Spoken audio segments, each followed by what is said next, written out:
प्रशासनिक अधिकारी जो भी करेंगे वो न्याय की बात करेंगे। लेकिन बहुत विचित्र लगा भाई और बहनों, जब यहाँ की घटना का हमने जिक्र सुना, अभी आपने उसका वृत्तांत डिटेल में आपके सामने डॉक्टर राजीव बिंदल जी ने, सुखराम चौधरी जी ने रखा।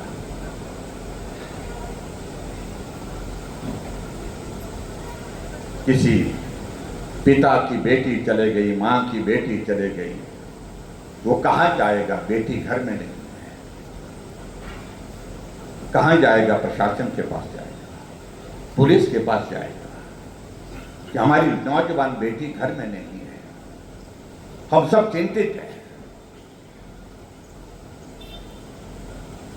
लेकिन उसके बावजूद, पुलिस में मामला दर्ज होने के बावजूद भी कितने दिन छानबीन के लगे। 4 तारीख की घटना हुई और उसके बाद 13 तारीख तक कोई कार्रवाई नहीं हुई। ये अपने आप में प्रश्न खड़ा करता है। और इस साजिश में, इस षड्यंत्र में हमको वो लोग भी दिख रहे हैं जिनके प्रति हम सम्मान करते हैं। आखिर क्या वजह थी? अगर पुलिस को मालूम था, प्रशासन को मालूम था कि बेटी किसके घर में है, क्यों नहीं तुरंत कार्रवाई हुई? अगर इस सारी घटना के लिए कोई अगर जिम्मेवार है तो मैं कहता हूं प्रशासन जिम्मेवार है। और प्रशासन तो नाच कर रही है सरकार के कहने पर, सरकार के इशारे पर। जब उनको लगता है कि हमको ऊपर से संरक्षण है, गलत फहमी में मत रहो। ये संरक्षण अपनी सुरक्षा भी नहीं कर पाएगा आने वाले समय में जो हालात पैदा होगा। मेहरबानी के इस दौर से बाहर निकलना चाहिए। अरे मैं तो हैरान इस बात को लेकर के हुआ, एक अधिकारी हाथ में डंडा लेकर के चले हुए। आपके साथ पुलिस है, आपके आगे पीछे पुलिस है, आप मैजिस्ट्रेट हैं, ये डंडा उठाने की आवश्यकता आपको क्यों पड़ी है? और जिस तरह से उस व्यक्ति की भाषा थी, उस अधिकारी की भाषा थी, वो भाषा बर्दाश्त करने लायक नहीं। जो भाषा के साथ साथ उसकी जो लैंग्वेज थी, जो बॉडी लैंग्वेज थी उसकी,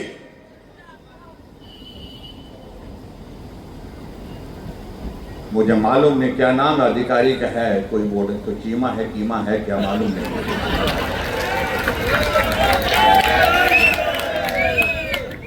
आप बर्दाश्त की हदों से बाहर जा रहे हैं, सीमा मरे। हम जनप्रतिनिधि हैं, जनता की भावनाओं की वजह से। अगर कोई सोचे, हम इस बात को मानते हैं कानून से ऊपर कोई नहीं है। अगर हमें यह पाठ सिखाया जाता कि आप कानून से ऊपर नहीं है, तो मैं उन अधिकारियों को भी कहना चाहता हूं कि आप भी कानून से ऊपर नहीं है। क्या वजह है? बेटी 1 हफ्ते से भी ज्यादा घर से गायब रहती है, उसके बावजूद भी आप कार्रवाई नहीं करते हैं। लेकिन समोसा मुख्यमंत्री का मुख्यमंत्री तक नहीं पहुंचा, उस पर कार्रवाई हो जाती है। ये सरकार को किस काम में लग गई है? सरकार हाई लेवल इंक्वायरी। आज तक के इतिहास में हमने हिमाचल प्रदेश में क्या, मुझे लगता है कि पूरी देश भर ने इस तरह से देखा कि जिस तरह का मजाक वर्तमान सरकार की बना। कभी जंगली मुर्गे की इंक्वायरी, कभी समोसे की इंक्वायरी, कभी किसी चीज का। आखिरकार घर से बेटी गायब हुई है, उस पर जांच नहीं हुई। क्या जवाब है इस बात का? बताएं तो सही। बताने की हालत में। और मैं इस बात को बड़ा साफ कहना चाह रहा हूं, हमने हिमाचल प्रदेश में बहुत सारे नेताओं के साथ काम किया है, सत्ता में रहे, विपक्ष में रहे।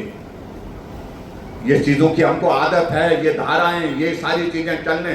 जो आप बोलते हैं कि हम इस तरह से डरा देंगे, मुख्यमंत्री को सोचना चाहिए।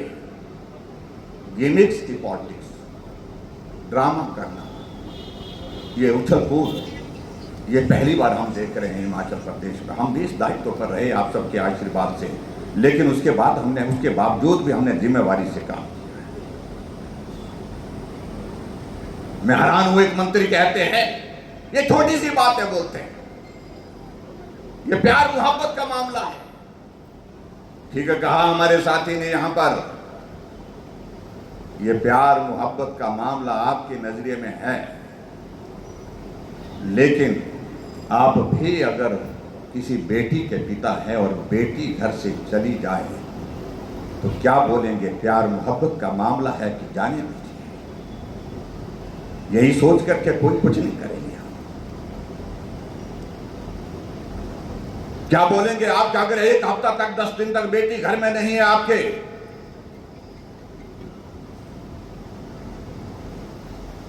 क्या आप चैन की नींद सो पाएंगे? आप खाना खा पाएंगे?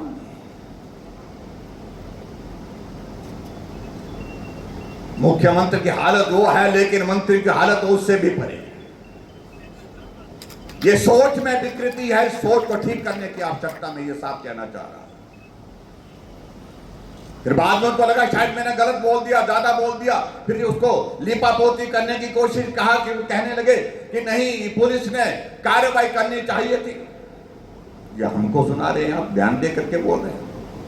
आप इस जिला के मंत्री हैं, आप मंत्री होकर के पुलिस के अधिकारियों को कहते कि बेटी को लेकर के आओ, बाकी बातें बाद में होंगी, पहले बेटी को लेकर के आओ।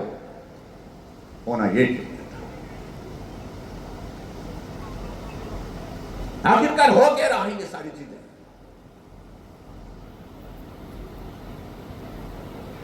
यहां चौधरी साहब कह रहे हैं कि यहां पर देवभूमि हिमाचल प्रदेश में गौ हत्या हो रही है, उसका गाय का मांस हमारे पड़ोस के राज्यों में जाकर के बेचा जा रहा है।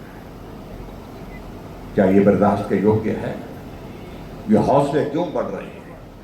ये हिम्मत क्यों बढ़ रही है? ये हौसले हिम्मत इसलिए बढ़ रहे हैं कि जो मुख्यमंत्री का बयान पहले दिन का आया उसकी वजह से उनको यह लग रहा है कि ये चलेगा। उनको लग रहा है कि कुछ नहीं होने वाला। अगर कुछ हुआ भी तो हमको संभालने वाले। तो इस सारी चीज को लेकर के मैं बड़ा साफ कहना चाहता हूं, ये बहुत ही दुर्भाग्यपूर्ण जो घटना यहां पर। अब पुलिस लगी हुई है इस बात को लेकर के कि मामले दर्ज किए जाए। हमारे विधायक के ऊपर मामला दर्ज है, हमारी पार्टी के प्रदेश के अध्यक्ष के ऊपर मामला दर्ज है। साधारण मामला दर्ज नहीं है, 307 का मामला दर्ज किया है।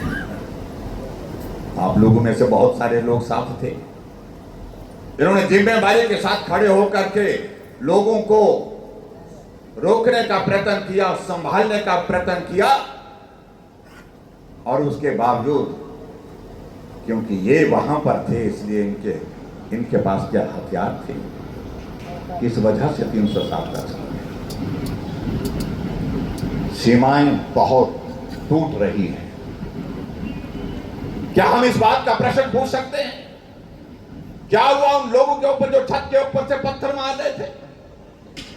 कितने लोगों की गिरफ्तारी हुई? कितने लोगों के ऊपर 307 का मामला दर्ज हुआ? क्या पुलिस बताने की स्थिति में है? प्रशासन बताने की स्थिति में है? और कहा जा रहा है कि उनके नाम बताओ। ये काम हमारा है। हमारे उन लोगों को जो गिरफ्तार किया है उनके नाम किसने बताया?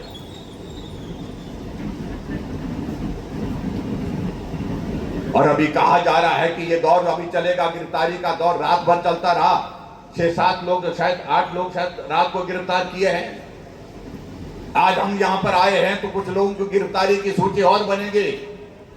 और मैं इस बात को कह रहा हूं कि अगर ये दौर यहीं नहीं रुका, अगर आपने ये मामले सारे वापस नहीं किए, अगर आपने जो जितने लोगों को गिरफ्तार किया है उनको तुरंत रिहा नहीं किया, ये पौंटा तक बात नहीं रहेगी, सिरमौर तक बात नहीं रहेगी, ये पूरे हिमाचल प्रदेश में इस बात को लेकर